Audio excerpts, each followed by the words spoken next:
Kinumpirmang hiwalay na kay Jam, may inamin tungkol kay Maris si Anthony. Kinumpirma mismo ng kapamilya aktor na si Anthony Jennings na totoong hiwalay na sila ng kanyang non-showbiz girlfriend na si Jam Villanueva. Ilang buwan na raw silang hiwalay ng dati niyang jowa at inamin siya na raw ang may problema at pagkukulang sa kanilang relasyon. Nakausap ng ilang miyembro ng entertainment media si Anthony pagkatapos ng Grand MediaCon ng bago niyang teleserye sa ABS-CBN ang Incognito kung saan makakatambal niya uli si Maris Racal. Pinagbibidahan ito ni na Richard Gutierrez, Ian Veneracion, Baron Geisler, Maris Racal, Kayla Estrada at ang nagbabalik telebisyon na si Daniel Padilla. Ayon kay Anthony, personal issues ang dahilan ng kanilang breakup. Kaya hanggat maaari, ay ayaw na niyang magdetalye pa tungkol dito. Months ago na rin kaming hiwalay ni Jam.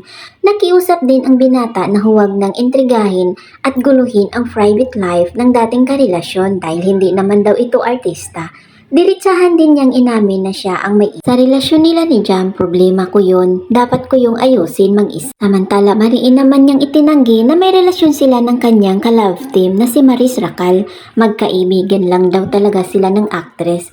Magkaibigan lang po kami and sana matigil na rin yung mga ganong issue, say pa ni Anthony. Mainit na pinag-usapan ng mga marites ang naging cryptic post ni Jam tungkol sa kanyang ex at sa workmate nito. Ang paniwala ng lahat ay sina Anthony at Maris ang pinapatamaan nito.